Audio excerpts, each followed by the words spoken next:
సంవత్సరంలో శ్రీ లక్ష్మణ్ విఠల్ నాడ్కర్ తన కుటుంబంతో కలిసి బాబా ఆశీస్సుల కోసం షిరిడీకి వచ్చారు.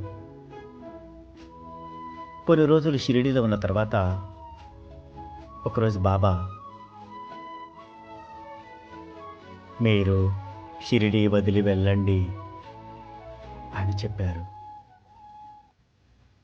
కానీ వారు బాబా చెప్పిన విధంగా వెళ్లకుండా షిరిడీలోనే ఉన్నారు. ఒకరోజు బాబా తన భక్తులతో లెండీబాగ్కు వెళ్తూ నడ్కర్ను చూసి, మీరు షిరిడీ విడిచిపెట్టలేదా, వెళ్ళండి అన్నారు. ఆ రోజుల్లో గోదావరి నది చిన్న పడవల్లో దాటాలి. వెంటనే వారు బయలుదేరి గోదావరి తీరానికి చేరుకున్నారు. కానీ పడవ నడిపే వాళ్ళందరూ వారిని నది దాటించడానికి నిరాకరించారు. ఏమి చేయాలో తోచక నది ఒడ్డున నడ్కర్ నిలుచుని, ఇప్పుడు మేము ట్రైన్ వచ్చే సమయానికి మన్మాడు చేరుకోలేము అని ఆలోచనలో పడ్డాడు. బాబా మాట వినకపోవడం వలన ఇలా ఇబ్బంది పడుతున్నామని అతను చింతించసాగాడు. ఇప్పుడు కుటుంబంతో అడవిలో ఈ రాత్రి ఎలా గడపాలి అని ఆలోచిస్తూ బాబాను క్షమాపణ వేడుకొని సహాయం కోసం ప్రార్థించాడు.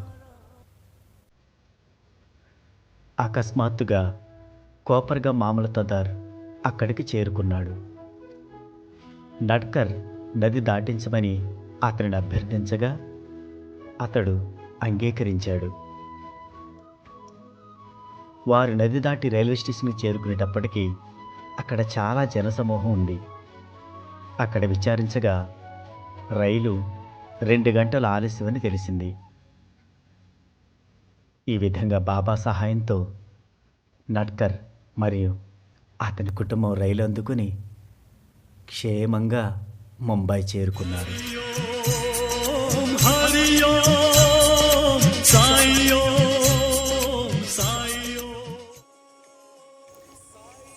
చూసారా, సాయి మాట వినకపోవడం వల్ల ఆ కుటుంబం ఎంత ఇబ్బందులు పడ్డారు. మరలా ఆ తండ్రి ఎవరో ఒకరి ద్వారా సాయం అందించారు. అందుకే సాయి తనను నమ్ముకున్న వారిని ఎప్పుడూ ఒమ్ము చేయడు. తన బిడ్డలకు ఆపద రాకుండా నిరంతరం మన కోసమే తప్పించే సాయి తండ్రి మీ రుణం ఎలా తీర్చుకోగలం?